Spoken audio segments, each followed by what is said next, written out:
Welcome to episode 5 of April Anger, the yearly tournament that always seems to run until the month of May. Our first match today is going to be between Wii Fit Trainer and Donkey Kong.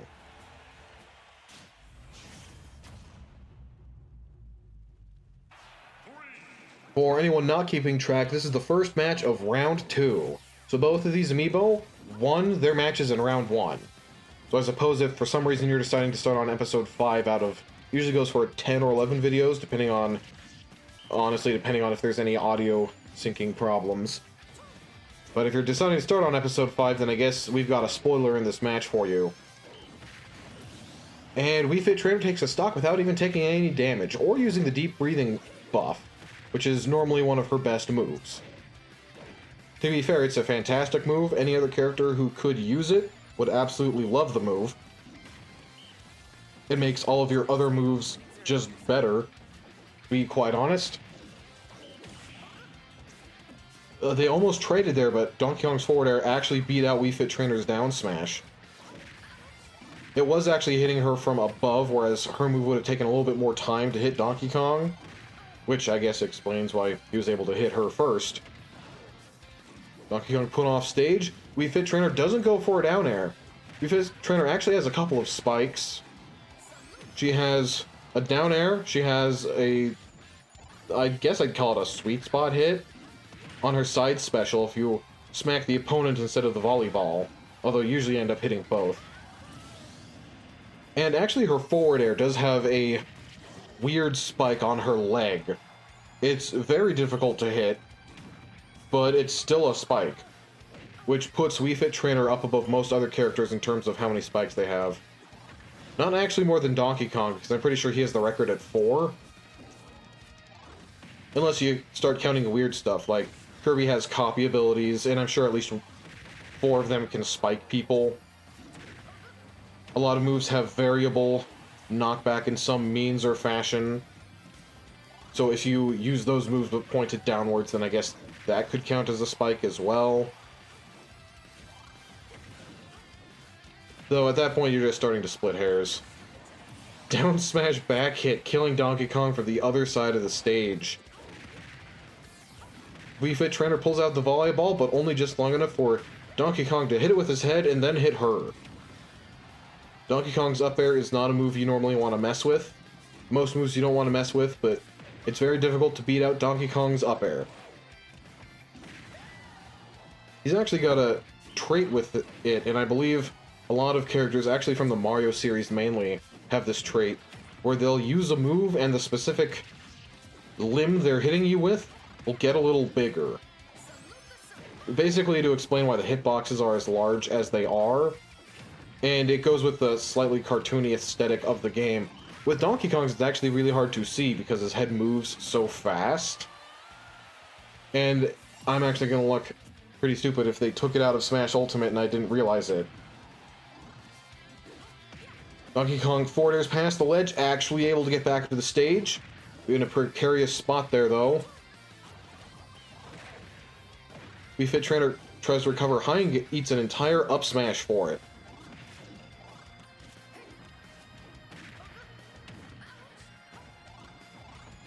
Wii Fit Trainer taking a lot of damage all of a sudden. Actually, she ends an up smash on Donkey Kong. That's going to take the match. Wii Fit Trainer moves on.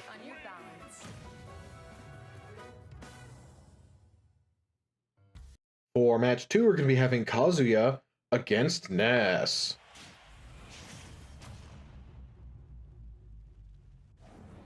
Going to be on Battlefield for this one.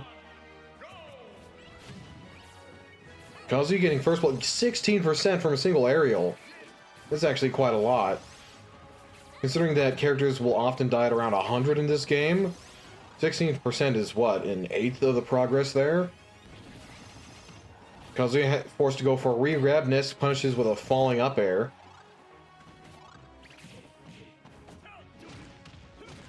That's a vicious throw angle to send any character at. Ness having just enough space to recover.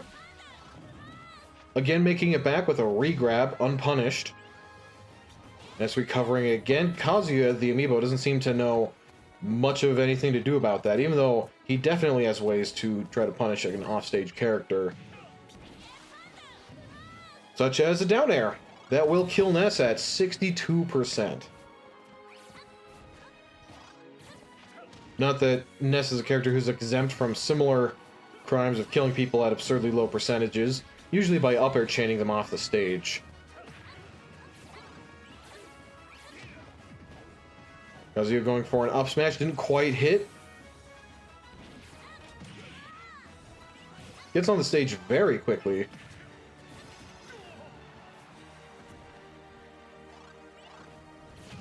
Kazuya lands on the ground. His attacks will be doing 10% more damage while he has Rage still up. And his down air actually lost to Ness's up air there. High enough percent that, yep, any random stray hit will kill Kazuya. I'm sure Ness had moves that could hit Kazuya without killing him there. But Ness is a character who has enough kill power. Especially a lot of his aerials just kill, well, earlier than you'd expect. Ness making it to the corner so he doesn't die there. Getting clipped by Kazuya's recovery.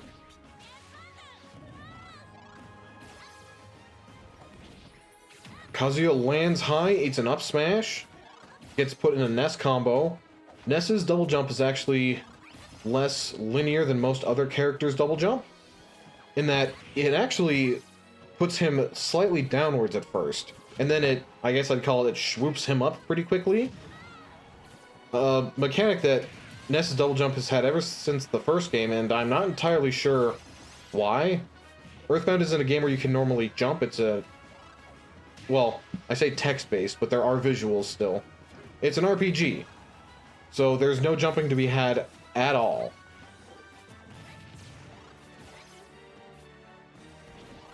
I can only imagine that when Sakurai was making Smash Bros. For the 64, he had programmed the similar jumping behavior on Yoshi, and decided it would be a waste if they didn't put it on a second character, and the only character who fit the bill was Ness. A very unnecessary spike from Ness there. It does at least send a message. But Ness is at about, well, now he's at about 115%. Trading, I can only assume Kazuya went for his down air there. Couldn't actually tell because the freeze frame, they were both in hit stun, but they both got hit by the attack. And as you can see, Ness did not win.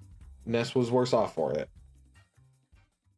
And now we have Dr. Mario against Corrin the Second.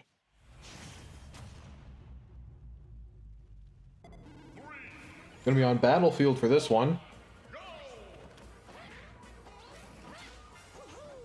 Possibly to Dr. Mario's benefit, since it gives him a little more space to maneuver on while still being a pretty short stage. Hard to projectile camp him. Of course, Dr. Mario has a very good projectile. Going for a down smash gets punished for that. Sometimes the amiibos will miss their smash attack and continue charging, hoping that the opponent lands into it. And the worst part, too, is that sometimes it works. Dr. Mario did great tracking to catch Corrin's landing there, but he didn't expect her to throw out a move, I suppose. Dr. Mario recovering with the tornado instead of the up special. The up special probably would have been a stronger hit if he could have gotten it to land. But the strong hit is at the base of the move. If you hit with Dr. Mario's up special, if you hit them with the top part of the move, it just isn't as strong. You can see right there, it did connect with Corrin, but he didn't get the sweet spot hit of the move. Corrin using 3 forward smashes in a row. Seemed to have worked. Dr. Mario recovers with Dr. Tornado again, and he kills Corrin with it. Gets Corrin off stage. She's able to make it back. Dr. Mario's actually healed more this stock than he's taken in damage. Pretty sure because he hasn't gotten hit yet. Now he's gotten hit. That's going to be a lot harder to keep track. Corrin goes high. Actually clips Dr. Mario with the recovery. Forward smash. From the other side of the stage, Dr. Mario has enough power to get that kill. Pretty bad situation for Corrin to be in. 2 stocks down. And still needs to find a way to kill Dr. Mario. At this rate, it looks like she's going to be killing him by clipping him with one of her recoveries, which a lot of amiibo have used to great effect.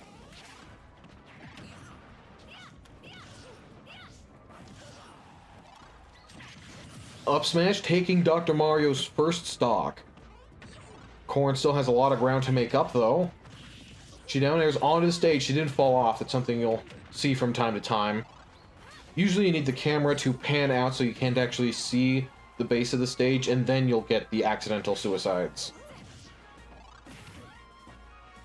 Fighting off stage, Dr. Mario goes back out, only to get put firmly back on stage by Corrin's recovery there.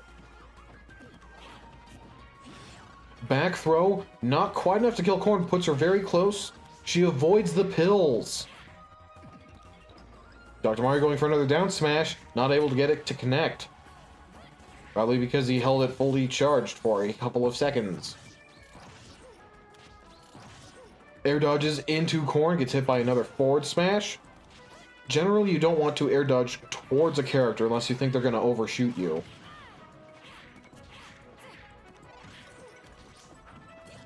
Dr. Mario's been teching on that top platform a lot. Looks like a lot of Corrin's, well, the moves she tries to use to combo Dr. Mario keep putting him at the perfect height to tech, which gives him enough intangibility, I suppose, to not get hit by whatever Corrin's follow-up was supposed to be. Back throw, that's probably going to kill. That is going to kill. Dr. Mario takes the match.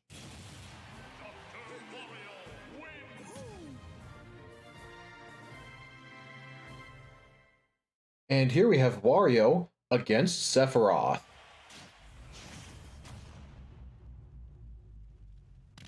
The definition of edgelord against one of the wackiest, most chronically unserious characters in the game.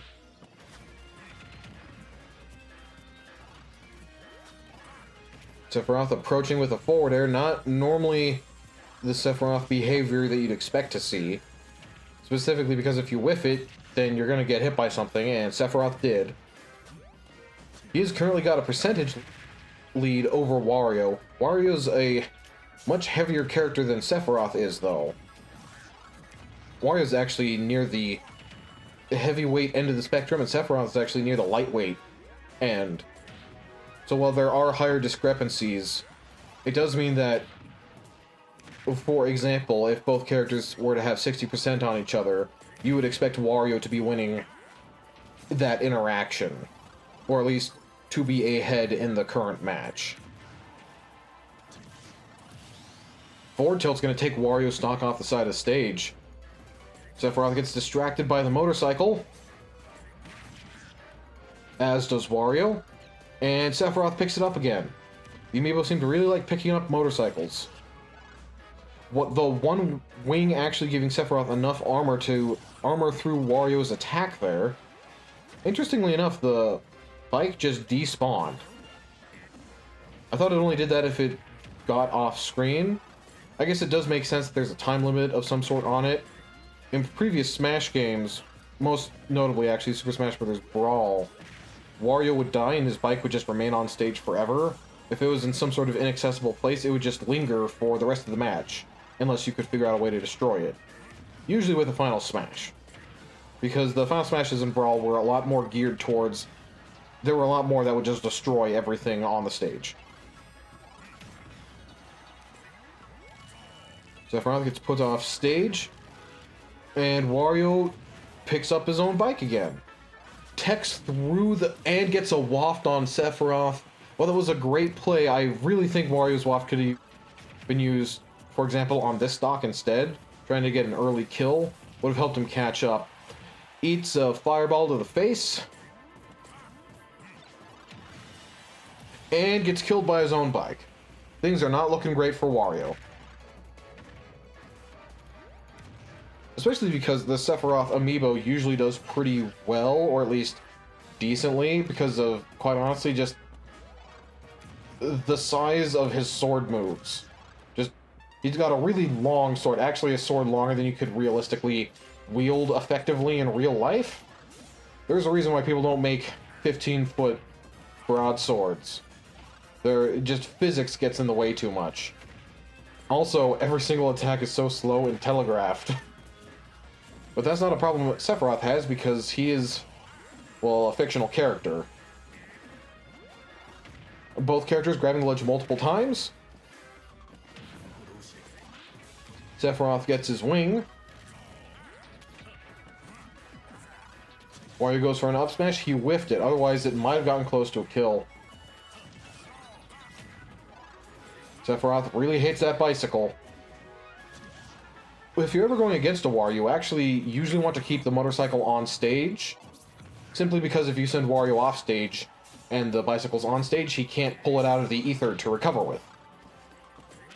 There are, of course, risks to that, in that Wario can pick up the bike and throw it at you, or he can also eat his bicycle, which is a sentence you'll normally only ever hear in Smash Brothers. Sephiroth going for the long version of his up special that actually doesn't snap the ledge. Got the kill on Wario, though, so I guess I can't analyze it too in-depth. That brings us to Lucas against Sora.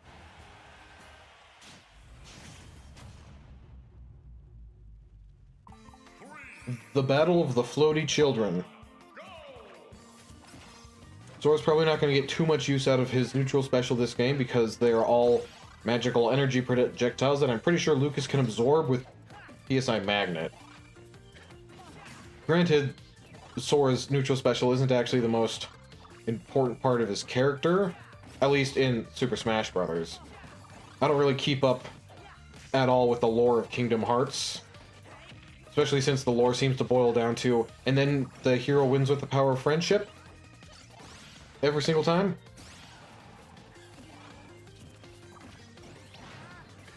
Sora gets sent high, Tech's on the platform. Lucas gets the spike, but he doesn't get the kill, so Sora's able to make it back to the stage. It did use all of his recovery left. Sora actually has a little bit of an easier time in that situation, specifically because when you're being spiked by your opponent, if you use your up special, it takes you out of hit stun just a little bit faster than anything else. Usually if you're getting hit downwards towards the bottom of the screen, you're actually looking for a double jump out of that. And Sora's up special can actually be cancelled into his side special, giving him quite a lot of recovery distance. And since the up special comes out faster than double jump, which is actually even more useful for Sora because he has one of the few swoopy double jumps, if that makes sense, where you double jump and you actually go down a little bit before you fly upwards pretty quick.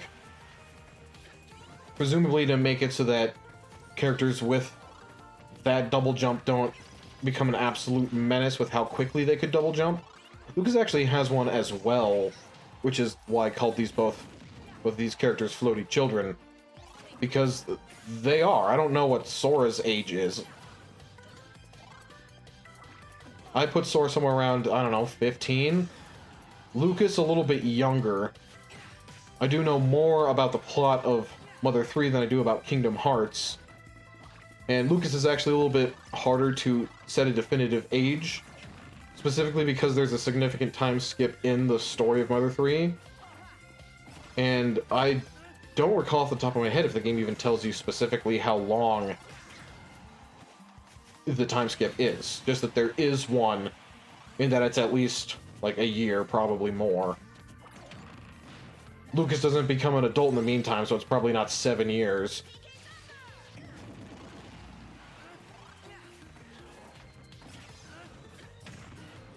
Sora trying to figure out how to land, goes for a downer, actually trades with Lucas there. Uses all 3 hits of the side special, but Lucas, I guess, didn't realize how vulnerable that puts you. Since you can't cancel the side special into anything else, you can only cancel into it out of up special. Sora landing on stage again, he probably should have only gone for 2 hits of the side special. Rolling into the up smash, yep, that'll kill you. Especially because Sora's a lightweight floaty character, who are normally easier to kill off the top of the screen. It actually gets a little complicated because for the most part of getting launched, a character's weight and gravity not their weight stat's very important. When getting launched, a character's fall speed doesn't play a factor into it for a certain amount of time, pretty much the duration of the knockback. And it gets even more complicated because there's an additional variable in the game that determines how much a character should effectively be penalized for their aerial stats when they're being launched. And the variable doesn't exactly match up with the stat it's supposed to be counterbalancing. Lucas not having enough aerial drift to make that back. That means Sora's gonna win. Even though Lucas was in the lead for most of that match.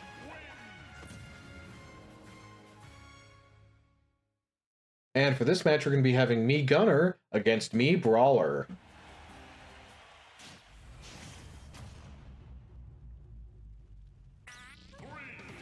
Duel of the Miis. Mii's a crowd. I actually didn't expect the Miis to be going against each other in the tournament. Mii Brawler makes it back after that incredibly early spike.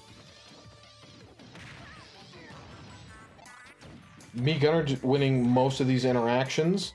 Not even because of having a longer range than Mii Brawler, just by landing the right... Okay, right there, Mii Brawler just kind of stood still and let that happen. That one's on Mii Brawler. Mii Brawler sent off stage. Gonna be able to recover.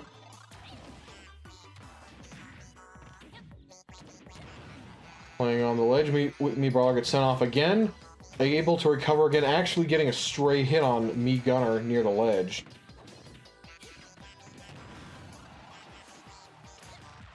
Air dodging past the ledge, that's going to kill Mii Brawler. Mii Brawler was at about 100%, which is an acceptable percentage to die at. So it's not a forfeited stock. Getting a footstool? Mii Gunner dying at about 18% there. That really puts Mii Brawler back in the game. That being said, if Mii Brawler doesn't start landing a lot more moves, it's not going to be enough.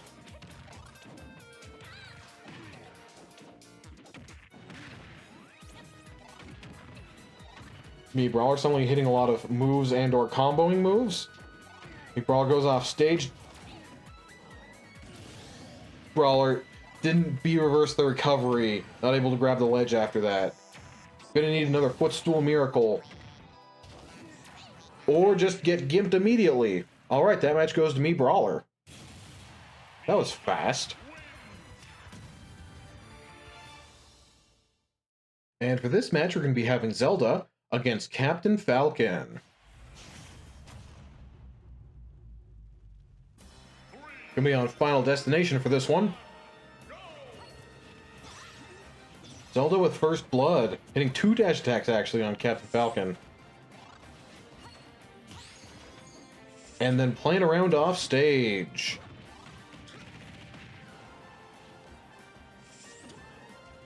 Captain Falcon got Zelda off stage early and then just peacefully waited for her to recover. I do get that it's actually pretty hard to punish Zelda's recovery. A great parry by Captain Falcon there, by the way.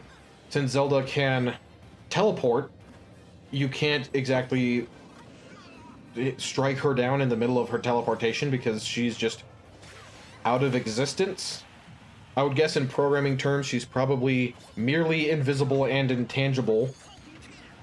Which, at that point, how is that functionally different from not being there at all? So it can be difficult to intercept Zelda while she's off stage. That being said, you can at least run towards the ledge and you can actually just jump off the stage and then air dodge immediately towards it again. Against human opponents, at least, it gives the impression that you're planning on pressuring the opponent off stage without actually having to do it. And since your alternative is doing nothing, it's at least something. If I could give one piece of advice for new Smash players, it would be always be something. Whatever you're doing, make sure that you're always doing something for some sort of reason. If you're just standing still, you're not doing something, and you are going to get killed for it. A lot of beginning players will struggle to, well, first of all, figure out how to control themselves in a video game. So they won't know what to do or why to do it. So they'll often do something and then either sit around doing nothing or just press the same button over and over. Obviously, pressing the same button over and over will get you punished. However, it is more likely to get you to land a hit on the opponent because you will at least be throwing out an attack. Great spike from Captain Falcon. Zelda just slipped past the ledge of the stage there. Zelda aggressively going in with the down air. She does get the weak hit of it. This is the up air, but Captain Falcon is still a stock behind, so he has a lot of ground to make up. Normally, Captain Falcon would be more the dominating force of the match here, because Zelda would be aggressively trying to run away, and Captain Falcon is pretty good at running towards people at a very high speed. But Zelda just seems to just keep racking up so much damage on Captain Falcon. Falcon's off stage. His face clips the explosion, which I guess would kill in real life as well, but definitely knocks him off the top of the stage in Smash Brothers. Last match of the episode, we're going to be having Young Link against Meta Knight.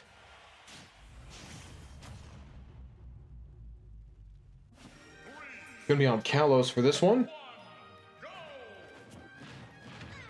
Young Link immediately getting brought up to the sky and brought back down to Earth. That's got to be a pain in the neck.